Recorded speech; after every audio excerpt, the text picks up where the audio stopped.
Hello and welcome back to my channel.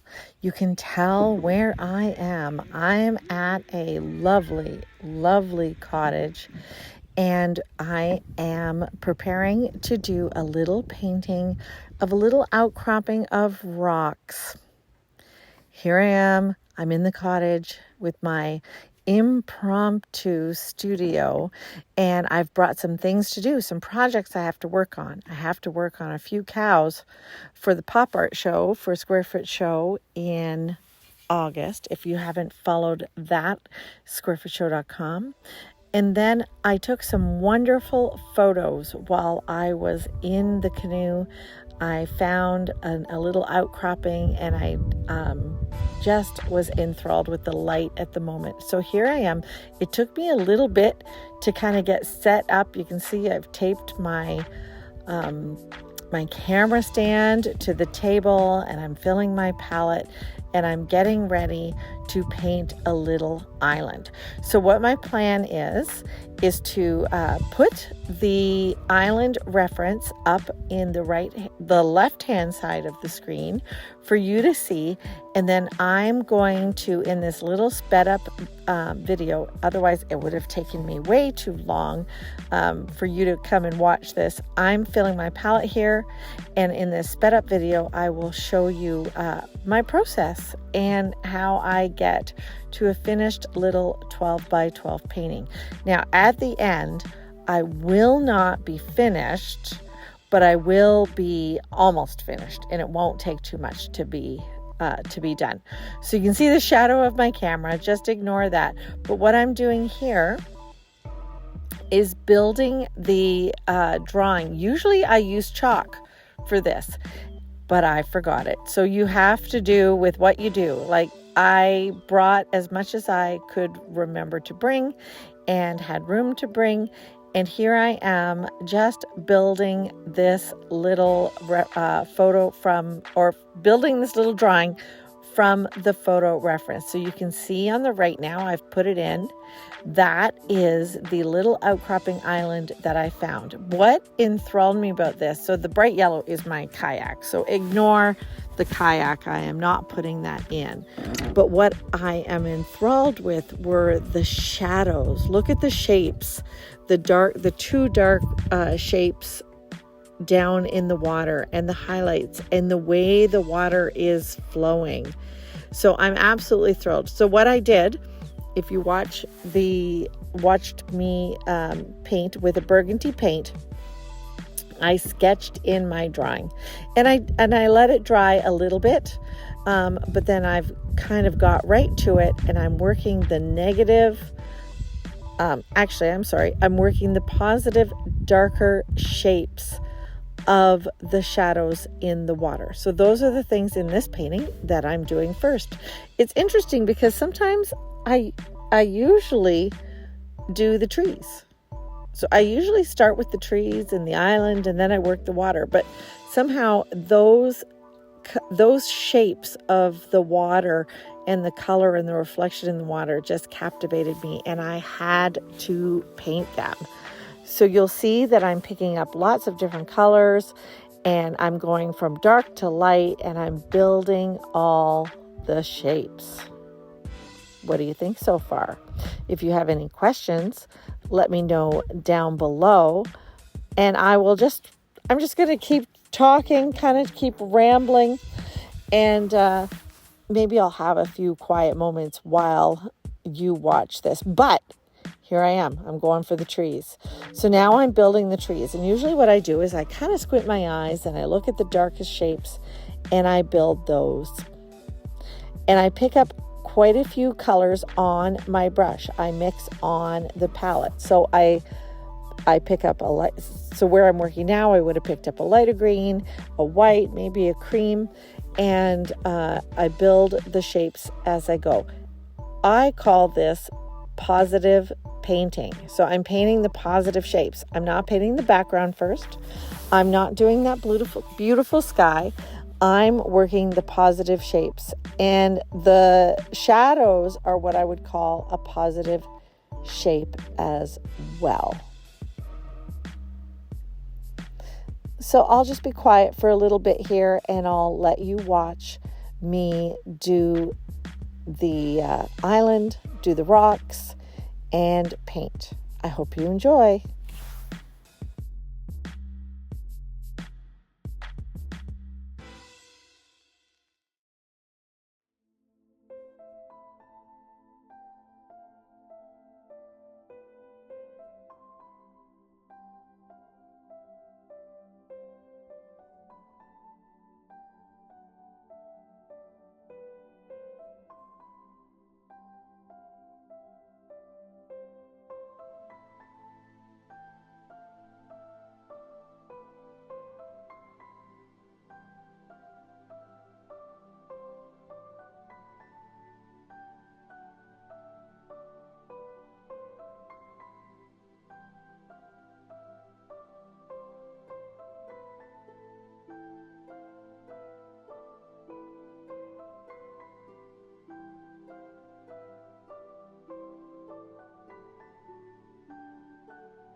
At this point, I am working all the areas except for the sky of this painting. I'm working the landscape in the distance. You can see that coming to fruition. I'm starting to work all of the water. I'm putting in bushes. I'm putting in tree trunks. I'm putting in reflection, the green reflection into the water. This has been a really enjoyable process, and I don't usually, so this was filmed for you. I don't usually work an image from start to finish. So what I'm doing here is a little bit unusual for me. I like to work on it a little bit and then go back to it, get fresh eyes. I also always really do love the image coming forth from the red. A lot of people ask me why I start the red, and every time I tell you, maybe you can answer it for me, tell you that it's just to get rid of the scary white so that I'm not afraid of wrecking the canvas. But I do often love the red, and I haven't been bold enough to ever just kind of leave that red background. And maybe I should try it sometime for a square foot show. Do a little bit of boldness. If you haven't heard about my square foot show, squarefootshow.com. You can go there. If you're an artist, please apply. If you are a collector, please follow, because we introduce you to many, many, many, many awesome and wonderful artists. We've sold over 4,000 paintings at the Square Foot Show, and brought to the client some absolutely stunning work over the past few years.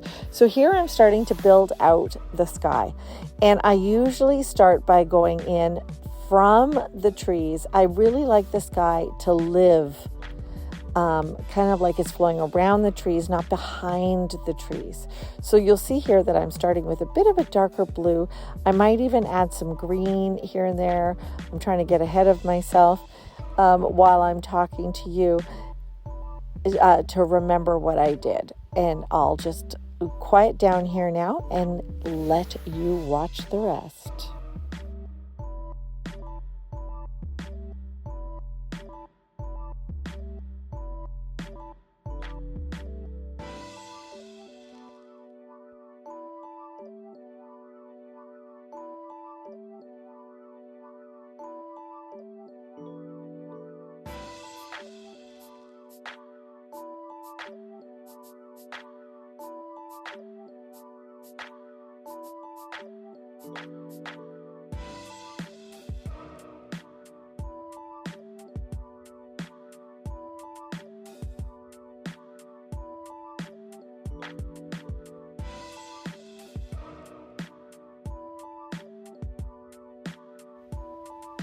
So here you'll see that I have almost lost all of the red. I will let a little bit of red peek through in the trees, and you'll be able to, if you held the painting in your hand, you'll be able to see flecks and flecks of red.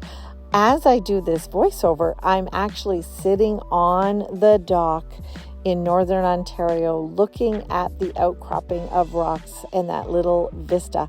Now you'll see, if you are looking at the reference material, I'm not trying to do it exactly. I'm simply springboarding from that image, but that image is so beautiful that it will become a very large painting. I think I need to do that painting as a 48 by 60 or something like that.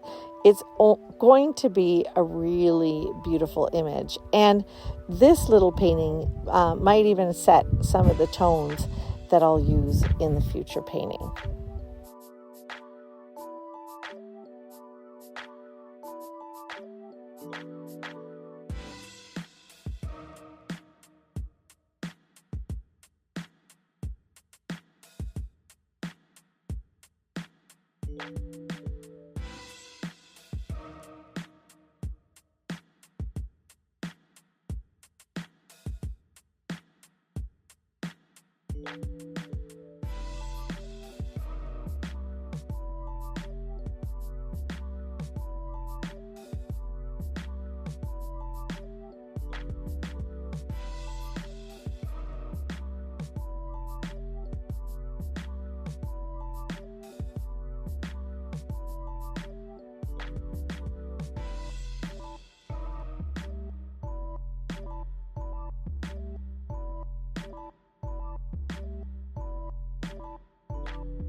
So I've come to the end of the color blocking of this little painting.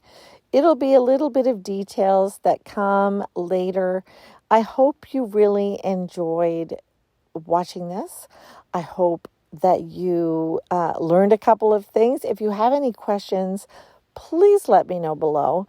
I really enjoyed it. If you have any suggestions for my setup on how to paint and video at the same time, man, I would love to hear about that.